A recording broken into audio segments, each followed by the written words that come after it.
ele que opera dólar aí no Brasil. Opa! Fala, tudo bom? Beleza, tá ouvindo beleza aí, Fábio? Tô. Como que tá o meu áudio aí? Tá legal? Aqui tá legal. Então tá bom, maravilha. Tô na outra câmera aqui, vou tentar jogar no YouTube depois também a gravação, vamos ver se pega, né? Porque infelizmente aqui a gente não consegue, na minha conta ainda, colocar uma live grande. Bom, beleza, sem problema. Chegando aí. Deixa eu ver quem que tá aqui na área. Maluf, Parra, Douglas, Paulo, Former, Rodrigo. Pessoal, vocês estão ouvindo o meu áudio do Felipe legal aí? Dá uma conferida, por favor. Você está ouvindo beleza o meu também? Dá uma acenada, dá um sinal de vida aí. O papo nós vamos falar sobre alguns conceitos avançados aí, sobre mercado futuro. Conceitos de absorção. O Felipe é um amigo aí da equipe Master Lab, é um parceiro nosso. E geralmente a gente troca figurinhas aí sobre o mercado, bate um papo, né? A gente tira dúvidas. E queria aproveitar de fazer essa live justamente porque algumas conversas que eu tive recente aí com o Felipe vem tudo de encontro àquilo que a gente coloca aí no conteúdo todos os dias, né? Tirar aí, a Ana tá falando que o áudio tá legal. Vê se tá melhor. Não, pra mim tá legal, cara. Pra mim também tá ótimo, tá perfeito o seu áudio aí, tá? Então, a ideia é exatamente... Beleza. Vou jogar aqui no outro monitor aqui.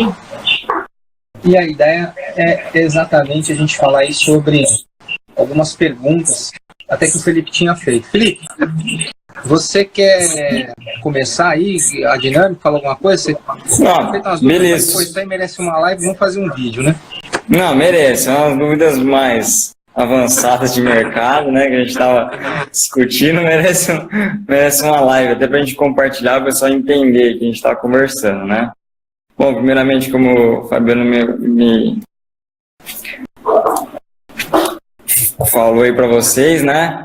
Eu sou do time da Master Lab, somos parceiros aqui. Quem me ensinou tudo aqui no Brasil foi o Alexandre Vale, da Master Lab, né? Passou também por tesouraria, puta de um trader, para mim, o melhor do Brasil. E hoje eu sou licenciado aqui, comercial, né? Estou em Ribeirão Preto e a gente está fazendo um trabalho juntos aqui. E esses dias a gente estava operando aqui, né, e sempre trocando ideias, assim, igual a gente estava conversando, né, e a gente tem muito bem o conceito formado de que agressão por agressão é uma coisa, mas o que mexe mercado mesmo é alguém estopando, porque se fosse só elas por elas, o mercado meio que ficaria parado, alguém tem que soltar um pouco de posição para recomprar, porque no final é contrato, né, e o somatório de tudo fica no zero. Exato. Então, o preço tem que dar aquela balanceadinha, né? E aqui no Times em Trades eu dava umas olhadas e vi umas marcadas aqui, lotes no mesmo segundo, que meu, que é isso, cara? Que é isso? Só te interromper um minuto. Para quem não sabe, Times in Trades é aquela coluna minha que corre os números, onde sai negócio a negócio, tá? E isso aí que o Felipe acabou de falar da ordem no mesmo segundo, exatamente o que eu falei nas operações de estoque. Pode seguir, Felipe, porque tem uma galera que está começando agora. Isso, vai interrompendo e vai explicando, né? E aí, cara, a gente também está com equipe aqui, bem na parte quantitativos e tal, entendendo profundamente os robôs, né? Porque, querendo ou não, os robôs hoje são muito influentes no mercado, muito, muito, muito. Os bancos, eu vejo que eles meio que já até apropriaram o estilo operacional deles com base no comportamento dos robôs, né? Então, eles precisam que o lote vai ali, então ele já põe uma liquidez para o preço dar uma subidinha enquanto ele absorve. Então, meio que ele já entende o comportamento do robô e usa isso a favor dele, né, meu? Então, não dá mais para imaginar mercado sem robô, não tem jeito. Inclusive, a gente consegue identificar muitas coisas sobre o metajogo por causa do robô. Quando a gente entende, ontem mesmo, né, eu coloquei lá um padrão de deriva e lotes passivos na tela. Então, o que acontece? Quando a gente começa a ver lotes passivos na tela e o preço com dificuldade de chegar lá, né, e aí você olha somente o candle, só o gráfico, você vê um candle verde, o preço subindo, você vai acreditar que o mercado ainda tem chances de continuar subindo. Quando você vê lotes passivos e dificuldade no consumo de liquidez para chegar nele, você já percebe que começa ali o movimento de exaustão. E aí o que acontece? Aquele primeiro lote é consumido, Depois, o que o vendedor faz? O vendedor vai, imagina que você quer comprar, o preço está no 25, o cara quer vender lá no 35. E quem quer comprar e tiver poucos lotes do 25 ao 35, ele vai ter que consumir tudo. Vai ter que tomar no 26, 27, 30, 31, 32, até chegar no 35. Então esse é um jeito do vendedor mover o preço para cima de forma passiva. Agora, quando a liquidez está baixa e esses lotes começam a ser consumidos, ele coloca e ele vai indo e vai subindo a escada, vai chegar uma hora que esses preços não acompanham mais. E aí o que acontece? O vendedor mais safo, o que ele faz? Ele pega essa venda aqui e piora a venda. E aí o que o robô faz? O robô percebe que ele piora a venda, vem e agride o lote dele. O robô, ele trabalha sempre, na maioria das vezes, agredindo as próprias posições. E aí o que o robô vai fazer? Piorar a venda e agredir. Para não perder o bonde, geralmente o vendedor vai dar uma mega boletada e aí vai começar, e aí todo mundo vai achar que... E aí desencadeia o negócio. Exatamente, só que ali já começou, já andou 10 pontos para você ver isso acontecer. E a gente que está olhando ali a parte do fluxo junto com o gráfico, a gente consegue identificar. Então, o fluxo ele tem vantagens operacionais sobre o gráfico, e o gráfico tem vantagens operacionais sobre o fluxo. Quando você estuda as duas escolas e usa as duas juntas, você consegue extrair o que é de melhor no gráfico e o que é de melhor no fluxo. Isso que é muito interessante, porque às vezes as operações de fluxo induzem o operador novato a sair cedo. E às vezes a operação do gráfico a gente consegue ver que dá para esticar, e aí se a gente tiver confirmação de fluxo, mais o nível do gráfico ali que a gente vê que dá para esticar, a gente estica, né? Agora, voltando ao que você falou, como que a gente identifica as ordens de estoque? Só para depois seguir o raciocínio. Quem compra no topo, pessoal, é uma pessoa que precisa comprar. É o cara que tem necessidade e urgência de compra. E quem que tem necessidade e urgência de compra no topo? É o cara que precisa se estopar. Então, geralmente, quando as pessoas acham que aqui entrou força compradora, compradores entrou, aqui entrou força vendedora, vendedores entrou, não é bem isso. 99% das vezes, quando acontece isso, geralmente é o cara já se estopando, desesperado. E a gente identifica a ordem estoque olhando o quê? No Times and Sales ali, que aí no Brasil se fala Times and Trades, e quando é uma ordem original no mesmo time, no mesmo segundo, grande, a gente vê que é o estoque. E aí no metajogo, a gente olhando o market depth, que é a profundidade de mercado, se esses lotes, né, o cara precisa comprar, ele comprou aqui, estopou, e esses lotes são piorados e aqui não tem nada, e o cara tem que continuar porque a posição dele é grande, ele tem que se estopar mais caro. E isso gera uma aceleração do movimento. Né? O que a gente tem que levar em conta e tomar cuidado é que às vezes essa aceleração do movimento ela tem que ter uma continuidade. E aí quando estoura e há o stop, aí sim entra fluxo novo em cima do stop do cara. Isso. Se entrar fluxo novo, o mercado vai continuar subindo. Se não entrar o fluxo novo e o robô perceber que não tem consumo de liquidez na parte ele inverte o fluxo. O que o robô vai fazer? O robô vai imediatamente inverter a mão. Porque o robô está se lixando para suporte, resistência, padrão gráfico, enfim. O robô quer spread, quer poucos pontos. E aí o que o robô faz? Tomaram tudo, não houve continuidade, o robô piora a venda, ele mesmo se agride, e aí se entrar ou fluxo vendedor ou aumentar a demanda dele vendedora, a gente tem os famosos falsos rompimentos. Então a gente tem que ficar ligado nisso e o fluxo protege a gente muito de falso rompimento. Segue o baile aí, Felipe, vamos lá. E tudo isso que você falou é muito nítido aqui no Brasil, ainda mais quando você pega no mini, né, que os robôs eles vão fazendo ali, já vão arbitrando e já vão puxando também. Sim. Né? Então fica bem nítido. A defesa, eles vão mostrando tudo, a liquidez, né, tanto de defesa quanto de alvo. Uhum. Então isso é muito legal.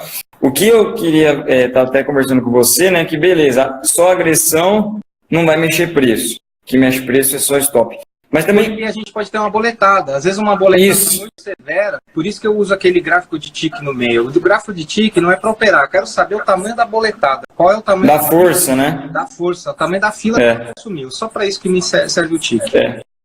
E aí, cara, eu tava dando uma olhada assim, e também não são todos os stops que vão gerar novos fluxos acima. Não. Né? E aí entra, assim, a melhor operação do mundo seria a mais afastada do mundo, né? Com um alvo bem definido, com gerenciamento de risco curtinho. Sim. E aí vamos dizer que a gente está ali numa máxima visível. Aí você fala, poxa, eu vou vender aqui, eu vou comprar, né? E aí, cara, você tem uma liquidez aparente, você vê força, você vê... vão perder a mão aqui, vai atropelar, vai ser o melhor pullback do dia. Ou não, realmente vai ser uma ordem que vai renovar e vai ter absorção e ter a melhor venda do dia, né? Sim. E aí, cara, o stop, para ser um stop muito forte, né? Aí entra aquela dica que você me deu no Instagram, né? Do WhatsApp, que além de stopar o player, ele já tem que defender sobre a lote e passar para encher liquidez. Exato. Quando entra essas características, tem tudo para o robô entender. Isso que você falou é uma manobra. Por exemplo, hoje mesmo eu me estopei uma posição assim. Eu entrei numa operação vendedora, tinha um fluxo bom, não era o stop, era a perda de uma região trade location que ficou vendedora. Imediatamente eu identifiquei um lote escondido contra a minha posição. Um lote escondido comprador, já que eu estava vendido. Então, o que é um lote escondido para quem as pessoas não sabem? O cara, às vezes, ele precisa comprar 3 mil lotes. E cada nível de preço tem 20 lotes. Se ele executar uma ordem de 3 mil, ele vai arrastar 100 pontos para cima na cara e o custo de execução fica muito forte. Ninguém vai sair comprando ali. E ele não tem ponto de saída. Então, o que ele faz? Ele mete uma ordem de 3 mil lotes numa boleta para executar de 50 em 50. Então, toda vez que o preço passa ali, pisca 50, pisca 50. Iceberg, Então, uma árvore de Natal ali piscando. Esse é um dos tipos de lote escondido. Né? O outro lote escondido que a gente fala é aquele que o cara limpa, toma. Então, ele tomou tudo do 27 ao 30 e botou um lote comprador no 31. Vou agrediu, ele renova o lote. Ele limpa tudo até o 33 e ele coloca outro lote no 33. Então, ele vai piorando a sua própria compra. Aquilo também é um lote escondido, porque você vê que a entrada dele está fracionada, né? Então, esse é o melhor dos mundos, porque esse vai originar um stop. É um lote escondido a favor do movimento, então, no caso. Então, tem vários. Tem um lote escondido contra, que pode ser uma ordem iceberg contra a posição, né? A ordem iceberg, para quem não sabe, é um lote escondido. E quando ele chega aqui, por exemplo, no 90, né? O cara coloca aquela ordem grande de 5 mil para executar de 50 em 50. Você vai ver o volume profile fazendo assim na tela, aumentando o volume. A tela printa todinha de verde, agressões sucessivas compradas. E aí a gente vê imediatamente o preço não subir um ponto. O que acontece? Quem percebe isso na hora devolve os lotes na mesma posição. E aí os retardatários começam a devolver depois. Visto isso, o próprio vendedor ele começa a agredir a fila a favor dele, contra o movimento inicial, para a execução dele não ficar cara, né? Então isso é um lote escondido iceberg. Esse outro lote escondido que a gente está falando para o lote stop, que inclusive foi o que estopou minha posição, eu falo que eu não tenho stop nem fixo nem técnico. O que me motiva a entrada é o que me motiva a sair. Eu usei um fluxo ali. Usei uma leitura de trade location, perdeu a região trade location, ela ficou vendedora. Antes da região trade location ficar compradora, eu identifiquei um lote escondido contra a minha posição. Então é uma insanidade eu não estopar e fazer médio contra, justamente por quê? Porque eu não sei até quando aquele cara vai comprar. Se ele só fizer aquela compra e parar, não tem problema, eu estopo, se o preço cair de novo, eu entro de novo. Faz um novo cenário e pronto. 50 pontos na minha cara, um lote escondido daquele, eu não sei qual o tamanho da mão dele, entendeu? Então a gente tem que estopar. Então, esse lote escondido que o cara toma na fila, toma 31, 32, 33, o preço volta, ele toma de novo, renova, ele agride mais 5, 6 pontos para dentro e vai piorando o preço de compra, você percebe que a necessidade, a rapidez que ele precisa comprar... Está muito forte. É muito forte. E se tiver isso numa região de topo, numa região de fundo, isso provavelmente vai gerar um stop muito grande do outro player que está tentando segurar, dando liquidez para ele. O cara não é louco, né? Tá tendo ali uma possível absorção. Então, hoje também eu divulguei um vídeo de como que a gente vê a absorção, né? O cara agride, eu vi, muito bom. compra, e o preço não sai do lugar, o preço voltou. Então, a gente consegue ver que tinha uma absorção vendedora. Agora, não dá para saber quem vai ganhar a briga, mas você tem que ficar ligado ali. Ligeiro. Se você está entrando num lote escondido e o lote escondido ele está brigando e está absorvendo tudo, provavelmente ele leva e o cara vai entregar. Aí você entra, né? Agora, se o cara está lá com o lote escondido, e aí, por exemplo, qual foi o motivo do meu stop? Eu olhei o lote escondido comprador contra a minha posição e tinha lotes muito grandes acima do lote escondido. O lote escondido estava no 35, comprador, eu estava vendido no 33. O lote escondido virou no 35 e acima ali do 36 ao 38 tinha um grande acúmulo de lotes. E como que o cara tenta fazer para sobrepor um lote escondido? Ele faz um front running, que chama, né?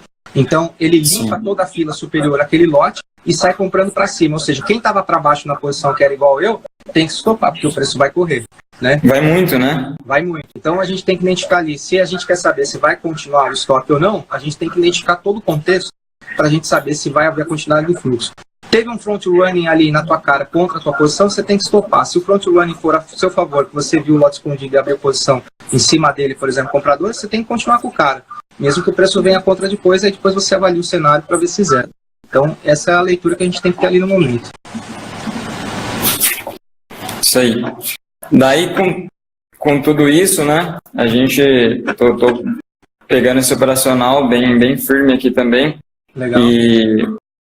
E aí aquela operação assim, aquela da asa do mosquito, sabe? Que é stop no preço, assim, linda. Sim. seria na pura absorção máxima ali, né? Que você consegue pegar contra, ou então se estopou, consegue a favor, né? E aí eu reparei assim que... Eu sempre tento pegar, fazer o quê? Eu nunca coloco assim tão apertado, porque às vezes o ativo que eu opero é muito volátil. Então, o dólar é mais cirúrgico aqui, né? mais seguro. Então, se você pegar um muito volátil, às vezes só o spread e o balanço do robô vai pegar a tua ordem. Então, geralmente eu utilizo ali uma vez a ATR para estar setando e colocando no meu stop. Ou se eu quiser mais cirúrgico, metade de uma ATR, mas menos que isso eu não utilizo o stop, tá? Continua aí. Não, digo stop pessoal no começo, que no começo tem que estopar, né, até fazer seu caixa. Depois, quando já está mais robusto, você sabe muito bem o que você está fazendo, você vai estopar pelo contexto, né? Sim. O pessoal que está assistindo tem que estopar agora de início, não tem jeito. Né? Então, aí, o que eu reparei também, uma característica de stop aqui, né? Não sei se aí também, mas para o cara perder a mão e que esse movimento continuar, tem que ter uma liquidez aparente. E ele vai buscando as novas liquidez, e assim você consegue fazer um pullback ali onde ele perdeu a mão e vai continuando até uma hora que dá. Perfeito. Chega, o cara fez o que tinha que fazer, né? E aí o que acontece? Isso fica muito claro no mercado desesperado, né, tendencioso, você vai pegando a favor, vai fazendo médio para frente e vai indo embora. Aí você pega o cara com a mesma cabeça aqui no mercado que lateralizou, não é bem assim que as coisas funcionam, porque... Totalmente ao contrário. É totalmente ao contrário. Você pega, dá o stopinho e vai embora. Não vai por quê? Aquilo lá que a gente conversou, meu. O cara realmente perder a mão, é o que você falou, tem que estopar, os caras já vê, já vai preenchendo, tem lote escondido, vai embora. Não adianta, só a agressão não mexe e só stop não mexe. Não é bem simples assim, né? Tem que ter uma série de características, regiões e tudo mais. Né? Aí, agora, e essa dúvida que eu estava aqui na pulga atrás da orelha, né? Tudo bem, a gente faz o pre-market top, né? Também, mesmo esquema, toda a preparação de pre-market, dá para ver que não está tendencioso de nada, né? Mas como que você consegue identificar ali o que é uma liquidez, né? O que é uma liquidez que o cara pode ali, tá numa máxima, né? Pode topar e continuar, ou não, é uma ordem, como é que se chama? A ordem... Como é que você colocou aqui um termo para mim? Deixa eu ver aqui. Então, geralmente... Ordem passivo, lote passivo, né? Lote passivo. Tipo assim, pensando em robô, né? Como que você entende ali, tipo, que é um lote passivo ou não? Ou é uma liquidez para chamar o robô, entendeu? Exatamente pelo tamanho da mão. Porque quando você opera um ativo todo dia, por exemplo... 500 lotes por dólar é muito ou é pouco? É muito. Uma porrada só é muito. Hoje é muito. Quando o dólar estava 3,20, era médio. Entendeu? Mas 500 lotes hoje... Não, passivo no book, tá lá, 500 lotes para ser executado. Então, lá atrás, quando o dólar era mais barato, era normal. Hoje, já com o dólar um pouco mais volátil, menos lotes... Não, hoje é muito, né? Hoje é muito, exato. Então, o que acontece? Por isso que é interessante a pessoa sempre operar o mesmo ativo. Porque se ela opera o mesmo ativo por 3 meses ou 1 ano, ele sabe exatamente qual é a quantidade... O comportamento daquele dia, né? De cada nível de preço. Então ele sabe qual é o tamanho da agressão que vai deslocar, ele vai saber o tamanho que é acima do normal, o tamanho de execução que é acima do normal, o tamanho de execução que não é, que é comum, né? Por isso que a gente usa lá um times and sales aberto e outro filtrado, justamente para identificar a ordem institucional e a ordem não institucional. Institucional, ele vai ter execuções acima da média, acima do normal, e aquilo vai ter que ser um fluxo o quê? Contínuo e persistente, para a gente considerar fluxo. Se toma agressão, a gente não pode considerar fluxo. E no começo, os novatos, ele confunde muito, porque ele olha lá o Times in Trades... Ficou verde, vai. Ele vê uma boletada e fala, puta, já entrou fluxo, vou comprar. E aquilo às vezes não é fluxo, aquilo só foi uma agressão forte, uma boletada. Mas nada. Aí toma uma ré até o meio ali. Exato, e aí quando a gente vê que tem um buraco no book, por exemplo, eu vejo muito o spread dos market makers aqui tem muito market maker para gerar liquidez. Então, às vezes, o spread dele está aberto em 10 pontos. Compra no 70 e vende no 80. Você vê as ordens acumuladas no 80 vendedor e as ordens compradoras no 70. E como que o robô vai trabalhar? Ele deixa lá o mercado parado. Quando o mercado chega perto do 80, ele mesmo agride a própria saída. E quando o mercado chega perto de 70, ele mesmo agride a própria saída. Então, ele não quer saber para onde o mercado vai, né? E aí, vai ter momentos que esse spread dos makers estão apertados. Vai ter hora que o mercado vai estar 63 com 66. Então significa que ali vai gerar um burburinho, você não vai conseguir definir a leitura, principalmente se tiver lateral, para onde vai o fluxo. Então alguém vai se enrolar, porque algum acúmulo de posição compradora e vendedora vai ter, e alguém vai ter que desistir ali, uma hora acaba o dinheiro de alguém. E esse que desistir, você vai ver que a execução é muito forte, e aí você vai fazer parte dele, exato. Então, aí entra o que eu te falei, né? O que eu estou fazendo? Como você não consegue saber ali exatamente o que é, mas se você esperar para ver quem que vai perder a brincadeira, aí você consegue entender, porque dá um estouro. Exatamente, é isso aí, porque o que estoura então, é exatamente o estouro. Então aí o estouro fica fácil de ver, né? Então, pô, tem liquidez, pô, isso é ordem passiva, não é, tal, o robô tá levando, até onde vai esse fluxo, vamos aguardar, né? Não adianta, às vezes o cara fala que já é, o que eu mais vejo o pessoal começando a perder é sempre achar que o preço tá subindo, ali é a máxima, não, aqui é a máxima, vou vender que vai dar certo. E aí faz médio e não sabe o que tá fazendo, né? Meu, se você tem uma leitura aprimorada de como que é um stop e tal, espera acontecer, vê o que é, vê o que vai acontecer depois, ainda vai te dar a chance de dar um pullback ali, depois você vai. Tem que ter essa paciência, né, meu? Exato. Hoje, por exemplo, né, para a gente fazer um médio, quando você vai abrir um médio, o cenário tem que estar favorável. Primeiro, que o mercado ele tem que estar com uma frequência de negócios fácil, rápido. O mercado não pode estar lento para você fazer preço médio. Se você não sai, né, meu? Exatamente, senão você tem a entrada e não tem a saída. É isso aí mesmo. E se o mercado está com alta frequência e bastante volátil, é fácil você fazer o médio. Porque o mercado está com uma amplitude boa, né? A gente chama de gradiente linear. Para quem não sabe, gradiente linear é o seguinte: o preço avançou 10 pontos, voltou 3, gradiente linear de 3. Avançou 10, voltou 6, gradiente linear de 6. Quanto maior o gradiente linear numa impulsão, numa perna de alta, mais fácil de você fazer o giro. Porque você bota a tua ordem passiva aqui, comprou e já mete a tua saída. Então, rapidinho, com 3, 4 boletadas do mercado, ele pega e executa a tua entrada e a tua saída. Então, isso vai ampliando assim, a tua posição de forma absurda. Esses são momentos assim, muito favoráveis. O momento que não se deve fazer médio é no mercado em alta tendência. Por quê? O mercado em tendência ele muda de patamar. Ele sai do 20, vai para o 30, vai para o 40, vai para o 50, vai para o 70. O máximo que ele volta no pullback é 50. Se você fizer um médio em plena tendência, você vai se enterrar. Então, o médio ele pode ser feito em alguns respiros, em alguns pontos, alguns pullbacks, consolidações, necessariamente regiões de trade location, que são as regiões ali que eu utilizo, por exemplo, VWAP, VAL, VH, aval, que mais? Os desvios padrões de VWAP, o ponto de controle do dia, pontos que eu sei que o robô vai encerrar posições, né? Ou acúmulos ali de volume price, onde saiu o negócio, o market profile marca ali os pisos, suporte e resistência para o volume para a gente.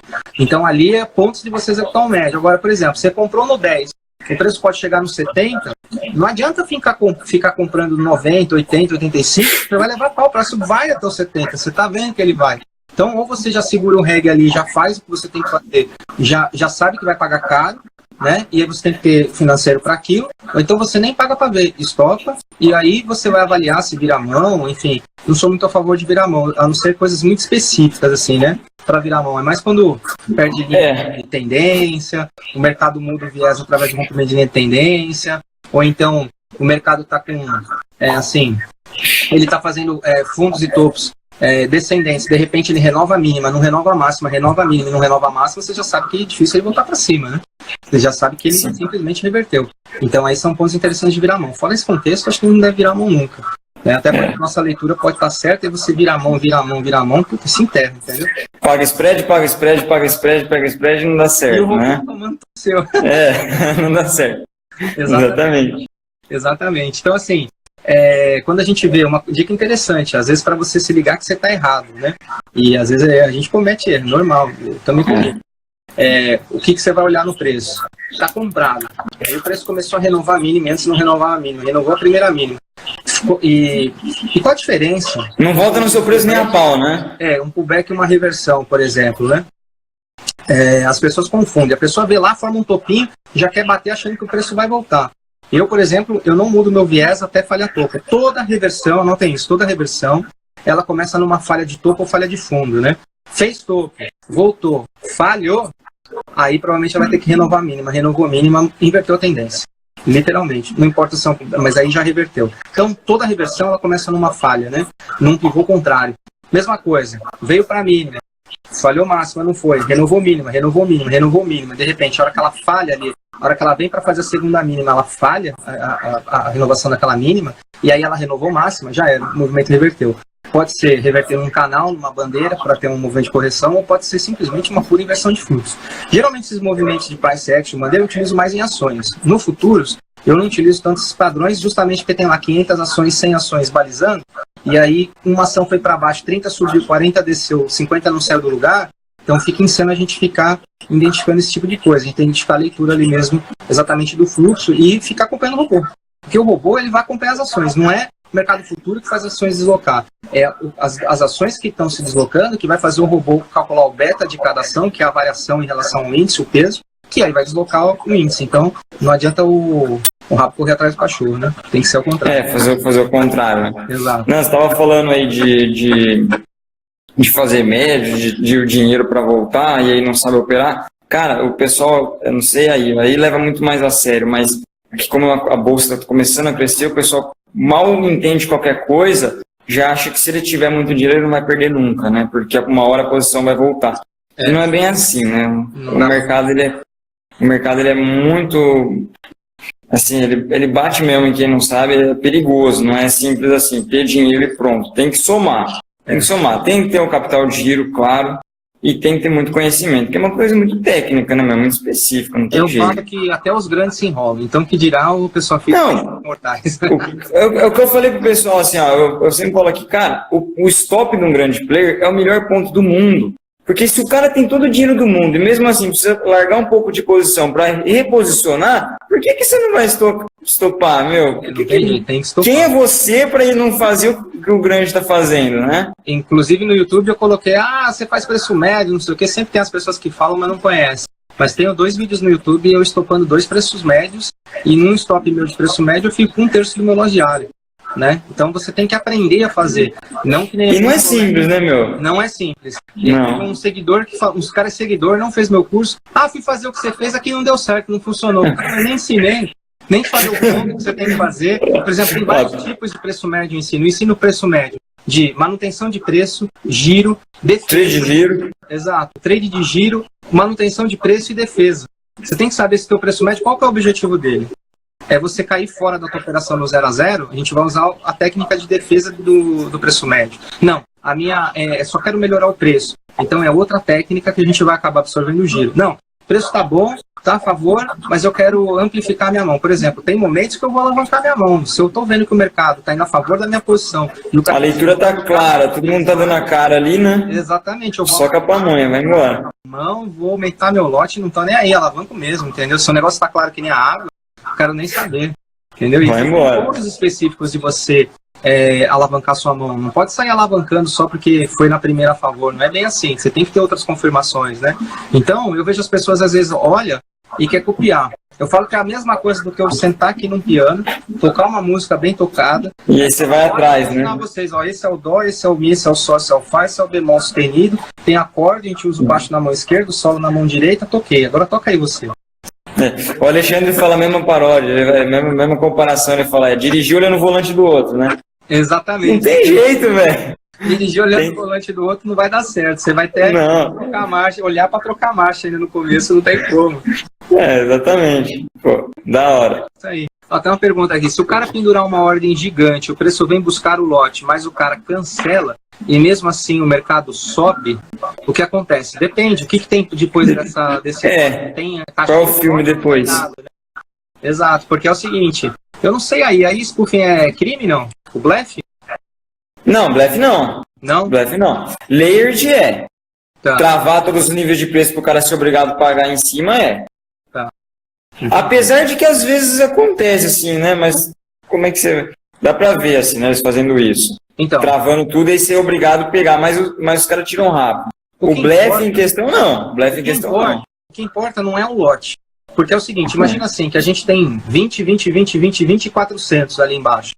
Pô, o robô vai achar aquilo lindo, ele vai falar, nossa, tem uma saída. Ele vai ter liquidez para mim. Em cima do lote dos 400, vai para 460, que ninguém vai observar nada, e ele mesmo vai agredir e vai consumir tudo. O que acontece? Quando ele consome aquele lote, se tiver mais lotes para baixo, ele vai continuar agredindo e vai aumentar a posição dele para baixo. Agora, se não tiver nada, o que o robô vai fazer? O próprio robô vai inverter a mão. Ele vai agredir o lote de 400, que ele aumentou 100 ali, 60 na posição dele, e ele já vai piorar alguma venda ali mais 50 ou 100 diluído, 20, 20, 20, e já vai agredir na contraparte. Então ele vai pegar a ida e vai pegar a volta em questão de 3 segundos. Quando vê, já foi. É assim que o robô vai pensar. Inclusive, eu queria mostrar um negócio aqui muito bacana. Não dá para operar hoje sem entender robô. Não tem jeito. Não dá. Aqui nos Estados Unidos, 65%, 70% das ordens são executadas por robô. Não tem como. Deixa eu ver se eu consigo fazer o seguinte aqui. Só um pouquinho. Não sei se é possível fazer isso. Tá. Vamos lá. Vai atrapalhar um pouquinho.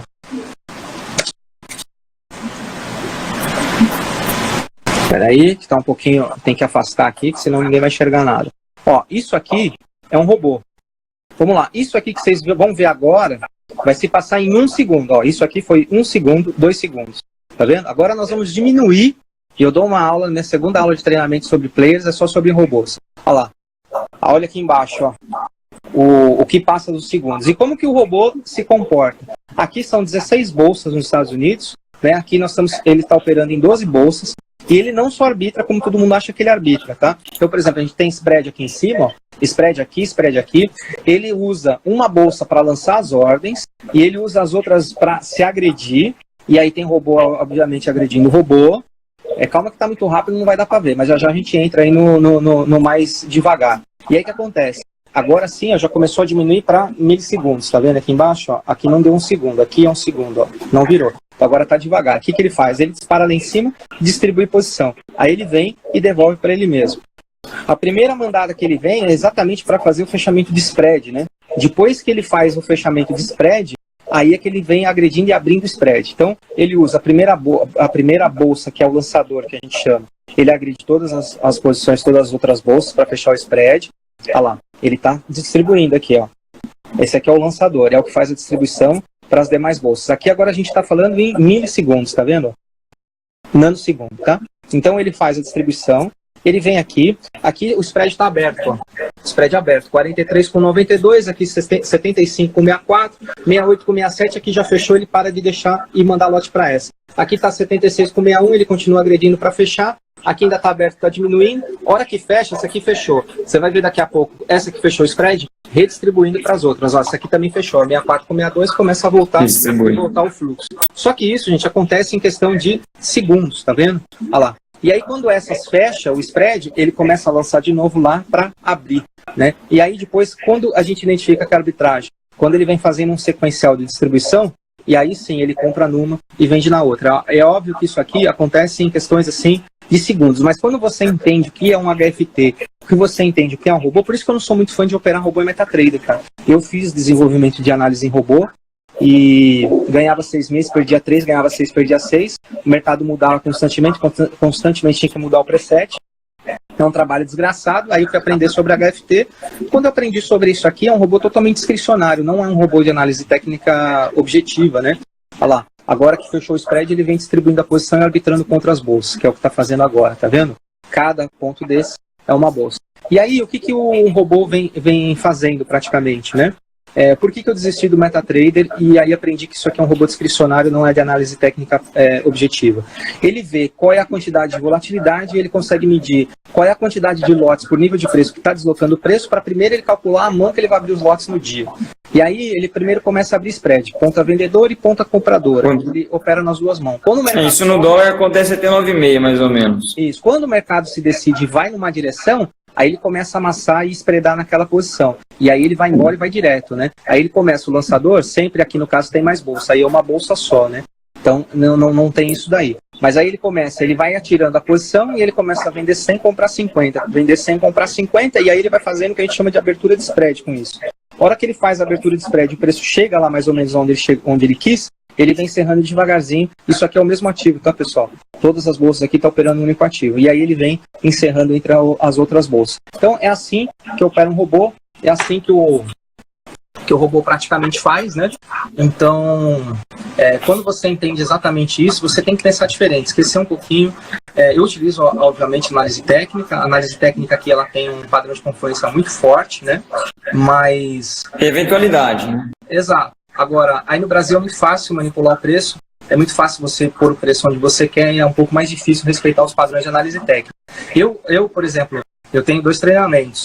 o mais básico, que começa com ações e forex, e o avançado, que é só para o mercado futuro. A gente não pode operar tudo da mesma forma, pessoal. Por exemplo, o que motiva um player a abrir uma posição em ação? O que motiva um player a abrir uma posição em futuros? Qual é o lapso temporal que o cara que opera ações vai permanecer na posição? Qual é o lapso temporal que uma operação de futuros vai demorar? Por que se abre uma operação de futuros? O cara não acorda e fala, pô, hoje eu vou comprar 5 mil lotes de índice, hoje eu vou comprar 5 mil lotes do dólar. Igual hoje, JP Morgan desmontou 16 mil lotes hoje. Então, quem monta uma posição dessa é porque precisa, é porque necessita. Aprende isso, pessoal. O cara que opera grande, ele não opera 10 mil, 15 mil lotes porque ele quer, é porque ele precisa. Tá? O cara não vai falar assim, poxa, hoje eu tenho que comprar Apple porque eu tenho que comprar Apple. A não ser o trader que vê o gestor da mesa e falou, se posicione 100 milhões de dólares em Apple hoje. Porque do contrário, eles tomaram uma decisão baseada em fundamentos e etc. Então, a gente tem que saber, ter bom senso. A gente tem que ser trader, mas a gente não pode ser estúpido ao ponto de negligenciar as coisas que nos dão lucro. Então, por isso que eu utilizo macroeconomia, utilizo gráfico, utilizo fluxo, eu utilizo tudo. Eu utilizo tudo ao meu favor no momento certo. Entendeu? Eu olho muito pouco o H1 ali, o M15, mas aquilo serve para me visualizar. Por exemplo, o mercado veio... Te dá um mapa, né? Te dá um mapa. Que me dá um mapa, desabou. Parou num ponto ali da média de 200 do H1. Robô vai encerrar ali, institucional vai encerrar ali, outras pessoas vão encerrar ali. Então, por que eu vou estar contra se o mercado funciona desse jeito? Entendeu? Então, assim, tudo a gente tem que obter uma leitura macro da coisa, né? Não tem que ficar eu só opero isso ou só opero aquilo. Porque senão você vai ficar engessado. E aí você utilizar a mesma estratégia para ativos diferentes e operacionais diferentes, você vai ficar para trás. Porque, às vezes, as pessoas que estão olhando aquele ativo que você está operando, não estão olhando a mesma coisa que você. E aí você não vai entender. Aí entra uma coisa aqui, né? A gente tem um pessoal aqui que ensina fluxo no Brasil, os caras são muito marqueteiros, assim, né? E se olhando o cara operar, é a coisa mais esquisita do mundo. Você fala, putz, não é possível. Aí o cara que vem de análise gráfica olha aquilo e fala, não quero aprender fluxo. E aí eu chego numa conclusão seguinte, não é gráfico ou fluxo, é o seguinte, a ferramenta certa no ativo certo e mais, entender de mercado. Perfeito. Não para de brigar e para de ver. Usa a coisa certa na hora certa e aprende mercado. Então você tem que olhar fluxo somado a onde que os caras estão defendendo petardos aqui no Brasil. Aonde que estão formando, porque isso vai influenciar na taxa de compra cambial, vai influenciar na exportação de venda. Então ferramenta certa, mercado certo, contexto, entender daquele mercado e ser especialista, não tem jeito. Exatamente. Né? E é o que você falou da urgência, né? Às vezes aqui sai no jornal, o dólar foi no 4,16, tá? Não, o dólar foi no 4,16 porque Previdência... o dólar foi no 4,16 porque a Tullet quis. Se o cara precisa abrir uma posição, ele vai levar lá e pronto. Não esquece, segue o cara e pronto. Imagina que o dólar tá no 4,14 e o cara precisa vender 20 mil contratos. E ele sabe que para chamar o preço por 4,20, 4,21, ele precisa só de 3 mil lotes. O que você faria? Compra 3 mil e vende 20 na cara, vende 23 na cara. É ou não é? Não, sem contar, você pode também, né, aquilo que a gente estava conversando. O gasto para você montar uma posição, digamos que seja 5 mil lotes, né? Mas o gasto para você mexer preço do jeito que você quer, se você pode estopar uma pequena posição e induzir o mercado, o robô levar até um lote seu, exatamente. Que você gasta tipo assim... Vende 80, compra 100, vende 80, você vai fazer isso aí que você falou. Subiu posição. Então, com muito menos lote, estopando, mostrando para o robô que se tem liquidez sua mesmo lá, o mercado mexe, você não precisa entrar com tantos lotes assim. Com stop você mexe muito mais o preço do que entrando, montando a posição. É isso aí mesmo. Estão perguntando aqui, Perguntaram, essa chuva de lote que vem do topo é o quê? É o robô lançador, é onde saem as ordens primárias, é o distribuidor. Ele vai distribuir ordens ali para fechar o spread. Depois que ele fechou o spread, aí ele vai poder ou arbitrar, ou ele vai poder voltar os lotes daquelas outras bolsas para ele. Então, o lançador é o que abre, é o que vem fechando os spreads. E as outras bolsas, quando devolve o lote para ele, é o que vem abrindo os spreads. Mercado no 900, perdendo mínima no 600, ajuste próximo da mínima, perdendo ajuste, o cara pisca 5 mil, 3 vezes a média, por nível de preço, mas o preço vai no lote e ele cancelou. O mercado, mesmo assim, o mercado subiu. Depende, teria que ver. O mercado é um filme, você tem que entender qual é a história antes, né? Estava vendo uma absorção, estava tendo uma briga, não estava tendo nada. Por exemplo, o mercado de baixa frequência é extremamente difícil porque ele é totalmente contra-intuitivo para operar. Por quê? A boletada vai deslocar o preço do 10 para o 20, e aí não tem contraparte, não tem continuidade, o robô vem, o que ele faz? Mete uma ordem vendedora e agride o lote dele. Então, toda vez que o mercado está com baixa frequência, você tem que operar na contramão. O mercado subiu, você vem, o mercado caiu, você compra. É extremamente difícil para o ser humano pensar nisso. E às vezes a gente pode se enrolar, porque se houver continuidade, você já vai ter que estopar. Então, teria que analisar todo o contexto, se tem frequência, se não tem, buscar os lotes. É difícil só assim, né? Tem que ver o que vem antes e também entender o que está acontecendo no momento ali, né? Porque pode ser blefe, pode ser entrada. Cara, hoje aconteceu uma coisa que eu nunca tinha visto. O que você falou, é um filme. Eu não sei como que você enxergaria isso, mas para mim foi assim, puta de uma sacada para ele desmontar uma posição sem baixar muito o preço. Quando era mais ou menos 11h57, quase meio-dia ali, o JP Morgan começou a colocar no book de venda 500, 500, 500. Só que ele deixou agredir. E colocando, e agredia, colocando e agredia. Logo em seguida, o Itaú começou a agredir, todo mundo agrediu. Eu falei, isso aqui é liquidez para tudo quanto é lado. Acabando essa liquidez, isso que vai estourar. Eles estão precisando pegar muito lote, né? Sim. E aí, olha só, acabou a liquidez, ele tipo assim, ele soltou, isso eu fui depois, na hora eu nem vi, mas ele soltou 5.000 lotes ali na cara, certo? Todo mundo começou a comprar lote dele, e logo em seguida, ele veio 2 níveis abaixo aqui e estopou. Na verdade, ele queria estopar essa posição, o preço dele, quando sacaram que ele estopou, aí o preço caiu 30 pontos. Só que os primeiros lotes, quem comprou foi o Merrill Lynch, na mesma sequência que ele. Imagino que foi o mesmo trader, simulando uma urgência de compra. Sim. Para outros compraram junto, ele soltou a posição de venda dele na urgência que ele fingiu agredindo. Ele gastou 5.000 lotes para agredir a própria ordem. Quando acabou esse... Zerar ele o preço no 0 a 0 para ele não ser estopado lá embaixo. Exatamente. Perfeito. Bela leitura do jogo. Parabéns. Eu falei, é isso mesmo, né? É isso aí mesmo. Falei, esse trader foi bom, cara, porque ele evitou perder... Olha, ele deixou de perder 30 pontos. Né? Porque ele colocou ali 2, 3 mil e cerrou 10. Exato. Ele tipo assim, ele gastou 5 para simular tudo isso e estopou uma posição de 10 no preço. Exato. O cara descarregou 15.000 contratos no preço, Falei, sensacional. Ele chama, e eu esperando... Vem, que a liquidez toma. Vem aqui que eu tô dando. A hora que dá um fechado na cara dele, era tudo que ele queria. Puta, eu tava esperando acabar a liquidez pra romper. Ele enganou eu também. Eu não entrei, mas eu tava vendo o que ele ia fazer, Foi sensacional. E tem hora aqui no Profundidade de Mercado que a gente vê o desespero, né?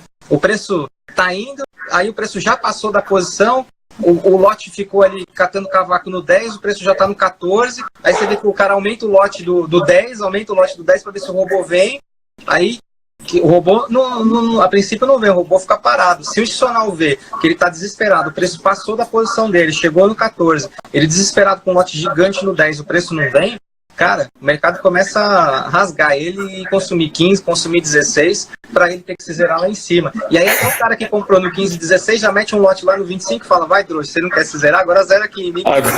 Agora pega em mim aqui. Os caras são muito bons, velho. Mas isso tudo, cara, demora para ver, né, Assim, demora. Tem que especializar, cara. Tem que especializar.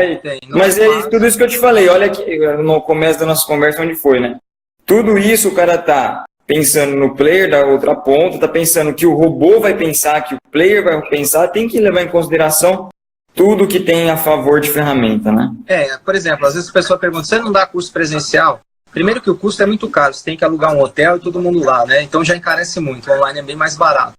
Assim, e em 3 dias fica muito apertado de ensinar tudo isso, né? Por exemplo, meu treinamento avançado, ele tem 60 horas só de aula, né, O cara vai conseguir assistir tudo isso aí nos 3, 4 meses, até 6, né, depende. Todo dia eu coloco lá no grupo de alunos as operações que eu faço todo dia. Às vezes eu faço, geralmente a média é 3, 4 operações, às vezes eu faço 8, 10, 12 às vezes, né. Hoje, por exemplo, eu tô numa média de 6 cliques por dia também, só no filé mignon ali. Então, e aí, hoje, por exemplo, deu um pouco mais, eu coloquei todas lá. Então, e eu faço um pré-market lá no Good Morning Wall Street, faço um pré-market mais técnico no Instagram, e lá no grupo eu já falo uma coisa mais específica.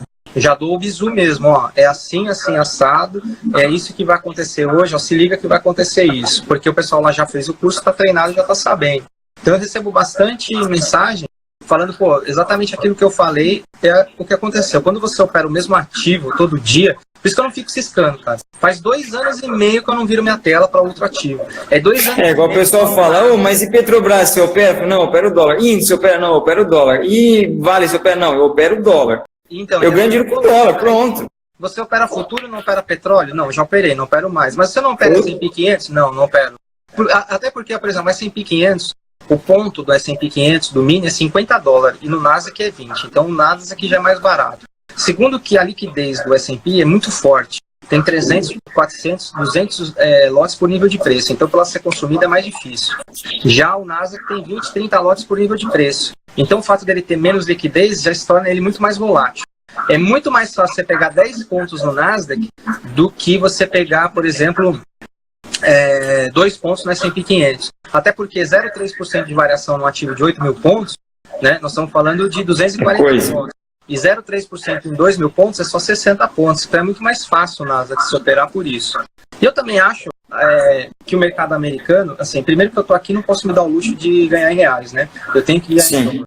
O fuso horário também era uma coisa que matava. Eu tinha que acordar 5 da manhã para sentar na tela, porque 5 da manhã era 8 aí, no final do ano. Então, isso aí para mim era muito complicado, né? E eu acho mais fácil. Então, por exemplo, para você ganhar R$200 com um mini no índice brasileiro, você precisa correr 1.000 pontos, né? E para você ganhar $200 no Nasdaq, você com um mini, você precisa de 10 pontos. Mas aí vamos falar de tick para falar a mesma coisa, né? Um você precisa de 40 ticks e outro você precisa de 200 ticks. O que é mais fácil você pegar, 40 ticks ou 200 ticks? É mais fácil você pegar 40 ticks do que 200, não tem jeito. Então, assim, eu me adaptei muito.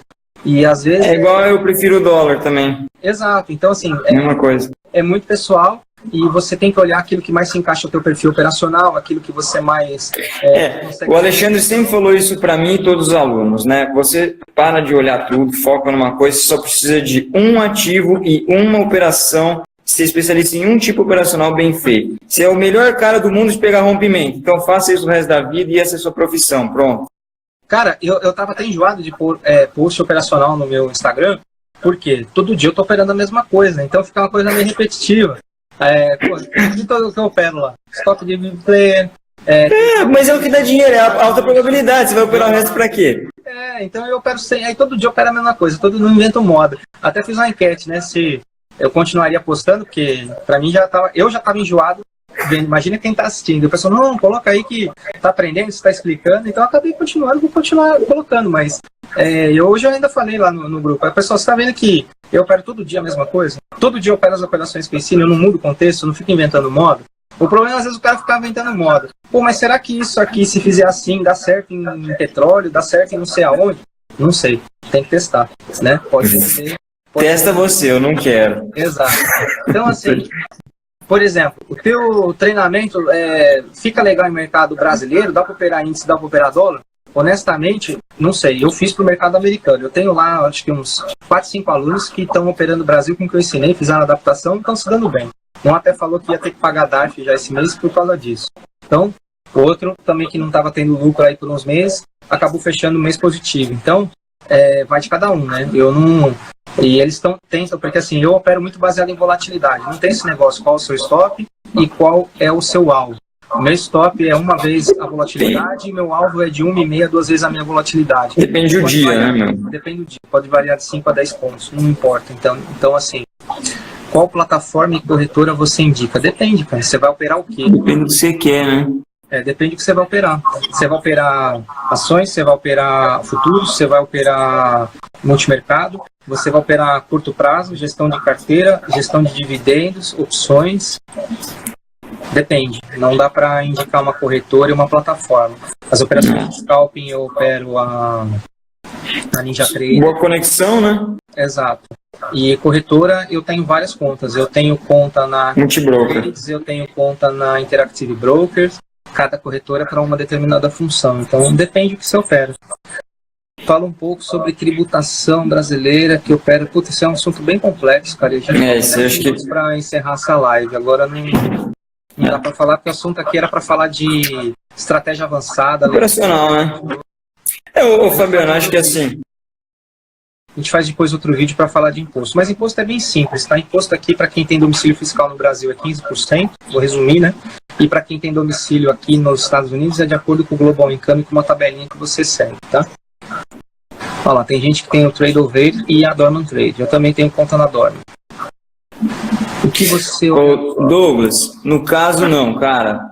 Como o Alexandre foi o que me ensinou, ele é fundador da Master Lab junto com o time aqui, ele veio de tesouraria raiz mesmo, assim, né? Então, da época que punha a coisinha na pedra ali, né? Então, é fluxo puro, mas claro que tem coisas que são importantes, né? Que a gente usa para balizar. Então, a média dos contratos do dia, né? VWAP é importante, né? Você consegue ver graficamente melhor.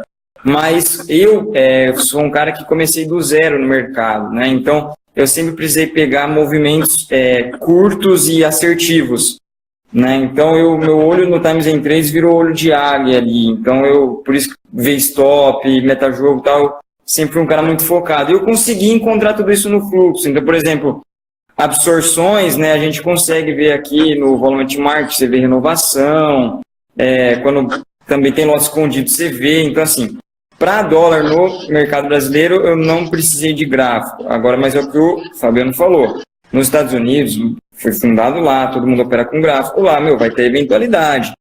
Né? Aqui é diferente, aqui o mercado é aberto, os players tela aberta e tal.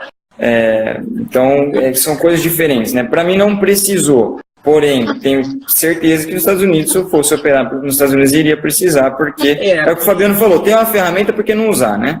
Aqui, por exemplo, você vê na TV aberta, o canal da CNBC, vai ter um analista lá, falando agora de Facebook, Apple, ele vai ter o gráfico, vai ter um RSI embaixo, vai ter a média de 200 a de 20, então todo mundo olha a mesma coisa. Então, por isso que eu utilizo aqui embaixo as minhas médias no M15 e no H1 como suporte e resistência. Elas não me dão, assim, uma função de entrada.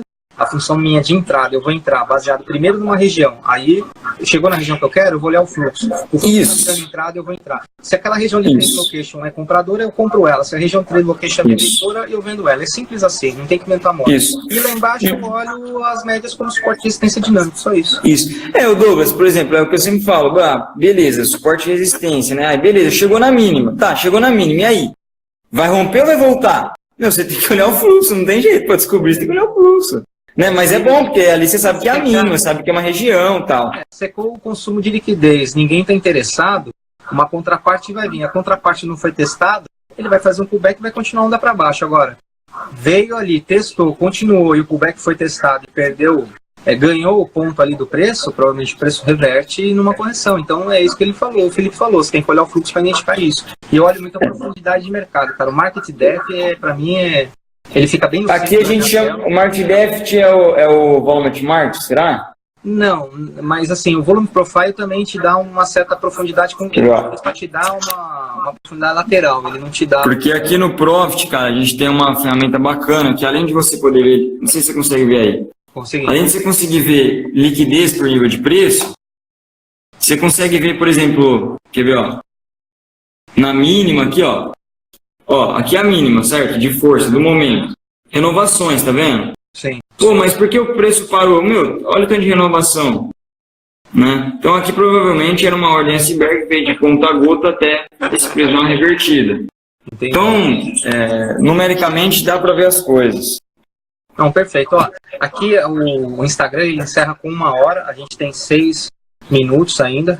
Depois ele acaba encerrando. Eu não sei se vai ficar gravado, eu tentei gravar no YouTube, não sei se o take ficou legal. Pelo menos a voz, alguma coisa deve ter ficado. Qualquer coisa eu coloco lá a imagem meio que fora do enquadramento no YouTube para não perder. Peço desculpa pra galera que eu não sou tão profissional assim no YouTube. Eu não no design. Puta, os vídeos ficam às vezes meio zoados, mas eu sei que a galera curte o conteúdo. A capa é feia. Importante é o conteúdo, né, meu? Importante é o conteúdo. A capa é feia, mas o livro é bom. Então eu vou tentar gravar lá depois. Bom, acho que... Você tem mais alguma coisa aí do que você tinha falado, de pergunta que você tinha feito, um roteiro, Felipe? Não, era isso mesmo, cara. Para o pessoal entender, assim, que apesar de ter todas as ferramentas e tal, entender o porquê o preço mexe, né, cara? Tem um porquê, tem um metajogo, tem vários players envolvidos e tem que saber de tudo isso, né, meu? Porque aqui no Brasil, aí eu sei que é mais profissional, mas aqui o pessoal tá indo numa massa... Porque é novo, tipo, tá chegando em 1.500.000 agora a nossa bolsa, né, meu? E o pessoal ganha R$100 num dia e acha que ficou feliz da vida, que é isso que pronto, que vai salvar ele. O cara não ganha isso no serviço dele, ganhou 300 num dia, fechou, né? E tá vindo muita gente, perdida. Então, não é assim, só dar uma conscientizada que são termos de absorção, que assim, o cara que tá por detrás da tela tá movimentando milhões e ele é extremamente avançado. Você, como leitor disso, também tem que ser extremamente avançado, senão você não vai pegar... Você tem que entender o que ele pensa, o que passa na cabeça dele, para saber quais são as probabilidades e atitudes que ele vai tomar. E aí você tem que chegar a profundidade do mercado para saber até onde o preço vai a seu favor, até onde vai contra, para saber aonde é você que reage, aonde é que você vai reagir ao mercado. E esse negócio de ficar operando... coloca o stop, coloca o alvo e fica assistindo de braço cruzado, eu sou contra, particularmente falando. Não, só faltou uma coisa aí. Hoje, por exemplo, eu tomei um stop aqui, por exemplo, numa operação de 1,5 ponto. Aí eu sei que para a galera do curso é fácil entender. Por quê? O que me deu motivo de entrar, me deu motivo de sair. Estopei o mercado. Eu estava esperando uma coisa. Que é rompimento. Clicou para romper, não rompeu, sai fora. Então, uma das coisas que eu estopei é uma virada de lote contra a minha posição e o preço começou a consumir liquidez para baixo. Você vai ficar esperando o stop cheio ou você vai cair fora? Sai fora, pula, pega uma melhor. Pula, pô. Você não tá esperando. Você tem que entender o seguinte, sempre vai ter um cara atrás da cadeira que está esperando alguma coisa para ir lá e apertar o botão. E tudo a sua leitura pode mudar em virtude dele. E se a tua leitura mudar em virtude dele, você enxergou que vai mudar, cai fora. Entendeu? Só uma coisa legal, Fabiano, assim, eu acho legal essa parceria, tal, mestre e também com você, que querendo ou não, assim, o Alexandre é o melhor cara de fluxo e de dólar que eu conheço no Brasil, assim como na sua especialidade é o melhor que eu conheci até agora nos Estados Unidos, né? E a gente fala a mesma língua, a gente está falando a mesma língua, então assim, tanto quem quer ir para os Estados Unidos e viver lá, igual tem um amigo nosso aí que o filho dele está falando com você, o filho do Fernão, tá indo para os Estados Unidos aí, vai morar aí, vai fazer seu treinamento, quer morar, quer viver disso, quer ficar numa asset. O Fernão opera aqui comigo, o cara crânio demais, opera muito bem, né? E o filho dele quer fazer seu treinamento para ele viver aí. Em contraparte, o Fernão aqui regaça no dólar, porque por enquanto quer ficar aqui, mas quem sabe, né? Se precisar ir aí, a gente já está falando a mesma língua, vai mudar as peculiaridades do ativo e tal, mas o que importa é que tanto a gente quanto você está falando assim, ó, precisa ser especialista, é difícil pra caramba, mas dá para enxergar, não é aposta. Focar, exatamente, foco. Foca um ativo, cara, faz 2 anos e meio que eu não abro outro ativo.